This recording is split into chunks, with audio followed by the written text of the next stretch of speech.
We've got tips and recipes for healthy living. So for fun and inspiration, come and join us in the raw food world.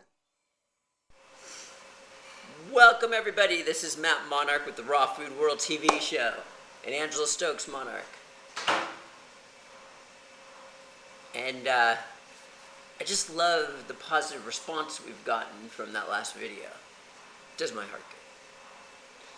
Okay, so there was a lot of questions and confusion around all of this enema bag stuff, and today what we're going to do is answer this information for you. Yay! Yay! You know, people are asking, what do we put in the water? How long do we keep it in? How do you do this with children? Yada, yada, yada. Okay, first off, only use water, nothing else. It's very logical, this concept. The water goes in, there doesn't need to be anything in it. It takes the poo out and the gas. The gas, the pressure is released. Focus. It takes out gas. Nothing else takes out gas.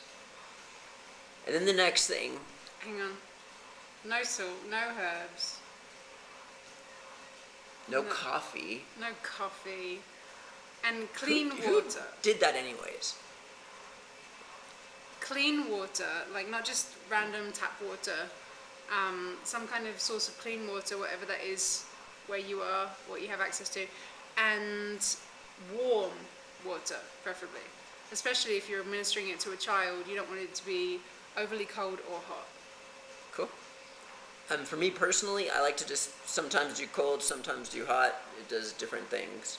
Yeah, it affects the colon differently. I think cold Stimulates yeah, the colon. Yeah. And next, how long to retain the water? Okay, the goal when doing an enema is to get as much water in as possible and release. You don't even have to hold it for a second. That's another misconception. It's about getting the water in. The more you get in, the more effective it's going to be. Now you got to be careful because there might be some gas pain here and there, and then you might want to try to push through it, go through a little bit of pain, but if it's too intense, just let it go, and then try again because there'll be less waste and gas in this time. But at some point, we want to be able to put in a lot of water, and you don't have to keep it in at all. You don't have to keep it in for any seconds. Yeah, people keep asking how much water to use, especially in terms of children. I was feeling that probably up to like 2-3 years, depending on the child, it's probably appropriate to use some kind of bulb enema like this. And then after that to use an enema bag. And like he was just saying, it's like you take in or you put in as much water as is possible until you or the child wants to get up and release it.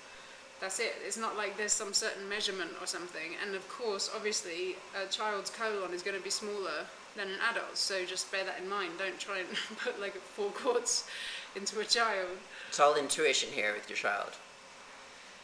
And also about the amount, it's good to realize that even many adults are only going to be able to take in a small amount of water in the beginning because there's so much like backed up waste and pressure in the body. So it's absolutely normal that you might put in just a small amount of water and feel like, I've got to get up and release.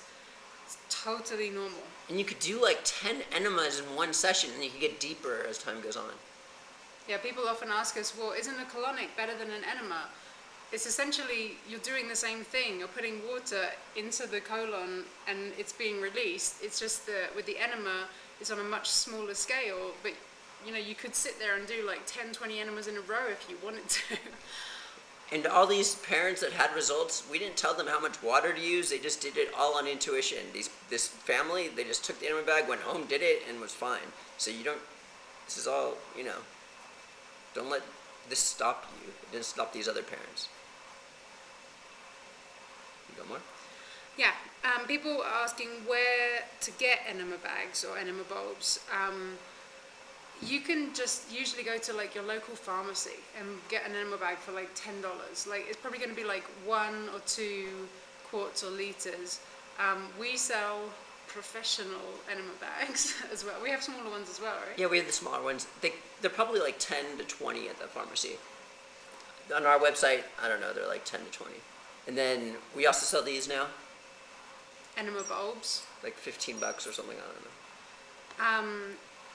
And people ask, yeah, just over and over again, like, what kind of enema? So I guess, like, you can buy saline enemas or something. People keep mentioning. Again, just water. Just buy an enema bag or an enema bulb. That's all you need, and then clean water. You don't need something that's pre-prepared. We should just sell these at cost. Like, it's just I need to order. If I just like announce a 30% sale right now, then they're all gonna sell out. Everyone's gonna have back orders. So if you want to wait a week, we're about to order a mass, and you're gonna get these things at cost. Like an enema bag will be 13 instead of 20. This will be, I don't know.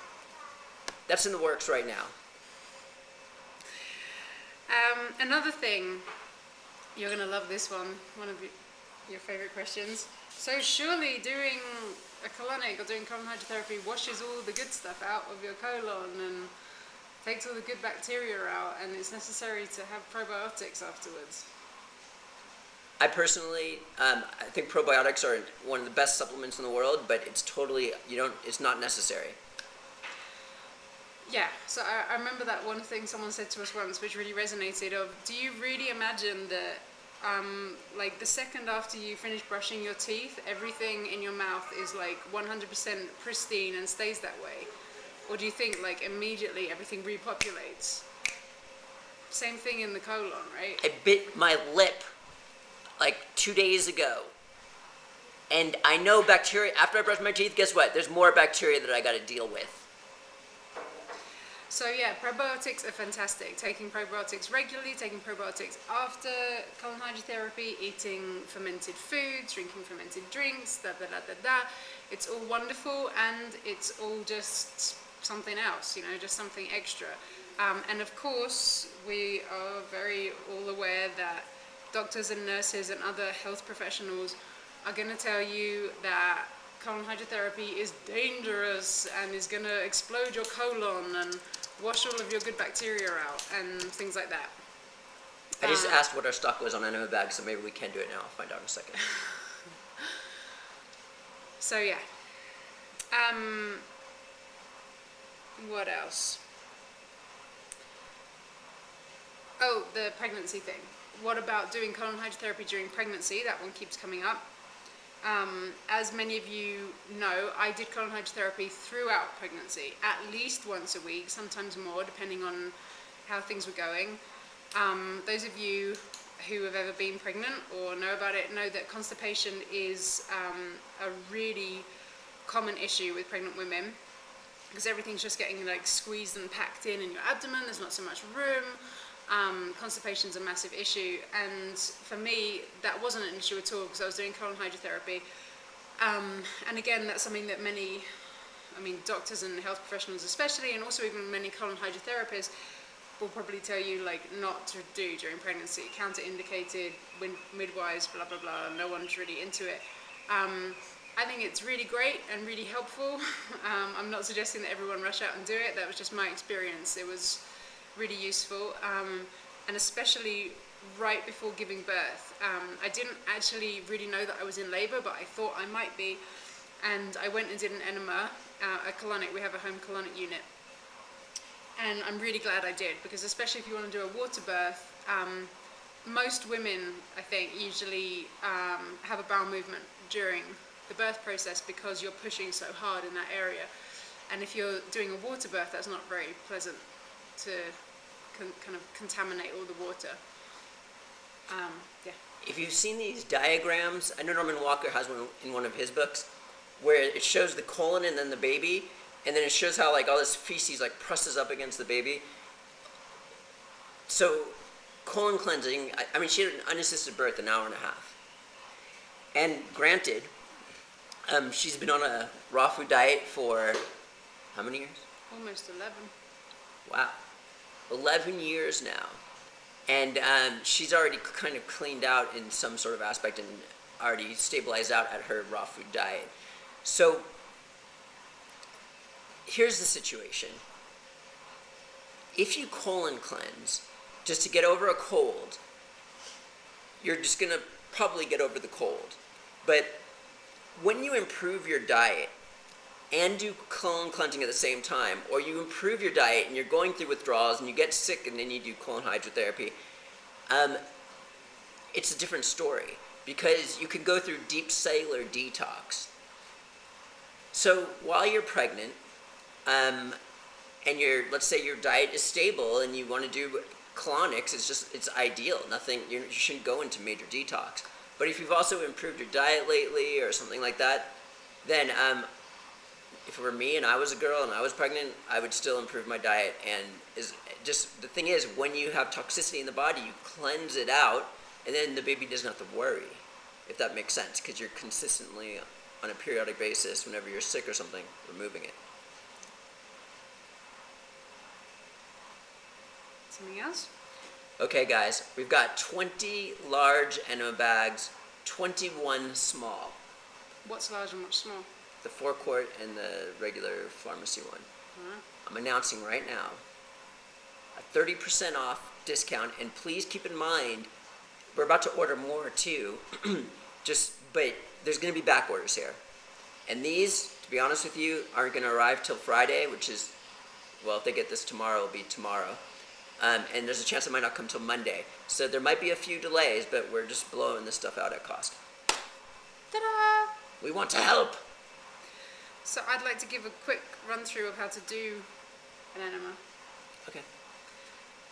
Okay, so with the enema bowl for babies and young children, make sure that you lubricate this with, whatever kind of oil, coconut oil, olive oil, whatever you're using, and also lubricate the anus on the child. And then squeeze this so all the air goes out, put it into your bowl or whatever of warm, clean water, and let go so it fills up with water, and then put it into the child and let the water go in, like squeeze the water in, and judge it as you're going, like how much seems to be enough. Is the child like squirming to get up and go to the toilet? Can you keep going? And then keep doing it if you want to, if that seems to be the direction. And the other thing I want to say is this isn't something you have to do to your child all the time.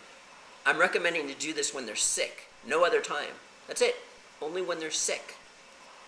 And the results with the children are usually pretty much instantaneous. It's really amazing to see the way that they're just up and running around and happy again, like 10, 20 minutes later. And let's say your child has asthma or something like this, and if you've given them asthma medication, that's just more toxicity adding to this asthma problem. And or some other situation with sinus, and everything you've given them, it makes it a little bit more difficult. So just like our housekeeper who did enemas for 3 days straight because she kept seeing benefits until she was completely cleared out, please understand that there is a slight chance that they're going to feel great and you're going to notice like it worked. But if you continue with the colon cleansing, there's a chance they might just go into complete sickness and get a flu and a fever, which is actually good because they're getting all the junk out. But just keep this in the back of your mind, especially if you're going to okay, I want to reverse everything. But most likely, if you just keep the stable diet that they're on, clean them out when they're sick, and then you're done. And then to do an enema with an enema bag, this is kind of funky looking enema bag that was hanging out in our outside bathroom in the blazing sun. For months. So this is one of the 4-quart ones. So there's a hook that you hang it up somewhere with. And then there's the body of the enema bag, which you fill with water from there. And then there's the hosing. This is for adults. We don't have the other one for... Yeah, we don't have a smaller one here. The smaller one for 4-year-olds, maybe 3.5 or whatever, and up is the $20 one. Well, it will be $13, $14. It's 1 or 2 quarts, right? Yeah. Yeah. But it's essentially the same thing. But the tip is smaller. Oh yeah. And then there's a clip to control the water flow. So, okay, You put your water in there, fill it up with your clean water supply, as much as you want, or to the top or whatever, and you hang it up, and then you want to let the water run through, like open the clip, and make sure the water is fully running through the whole pipe into the toilet or the shower or the sink or the whatever, and then clip it off so that the water's not flowing anymore. That's because you don't really want to have like air bubbles being introduced into your body. You just want to make sure everything's flowing. And then same deal, you know, you lubricate this, you lubricate the anus, and then people do like different positions to insert it. What I would always do, we don't use these anymore because we have a colonic machine, I would lay on my back on like towels on the floor, the bathroom floor, because like if a little bit of water or something leaks onto the floor, I just felt more comfortable that there was a towel underneath me. And also sometimes the floor's hard or whatever. And then I would just insert this like laying on my back on the floor. But some people lay on their side, some people go on all fours, whatever. And then once it's inside, you release the clip to let the water flow into you. And you let the water flow in for as long as you can manage it, until you just feel like, I just can't do this anymore. And then you clip it off, and you pull this out, and you jump up, and you release into the toilet. And then when you feel like, that's it, I'm done, like just like you would when you've had a bowel movement and you feel like, that's it, I'm done, you can get up, and maybe that's the end of your session, or maybe you get back down on the floor and you put more water in. And that's it. And maybe at the end you take some probiotics, and maybe you don't. And maybe you're going to have a big smile on your face. And maybe you won't. Maybe you won't feel good. When I was first doing colon hydrotherapy, I often wouldn't feel that great afterwards, immediately afterwards, because I was releasing so much old junk. You know, I came from a 300-pound body and a huge amount of medication in my background, and I would maybe feel like, oh, when I was done for the first whatever, like half an hour or something. And then, you know, then I felt better. And cumulatively, I was so grateful to have it as an aid in my detoxing journey. Cool. Anything else? And that's it. Cool. Okay, so Enema bags at cost. I'm not going to announce it on the newsletter or anything like that. It's only going to be here. For you. And then when we get more, I'll announce it to everybody. Very good. Okay. And who do we got here? And Matt Monarch. Excited. And we'll see you next time at the Raw Food World TV show. Thanks for joining us. We'll see you again at the Raw Food World.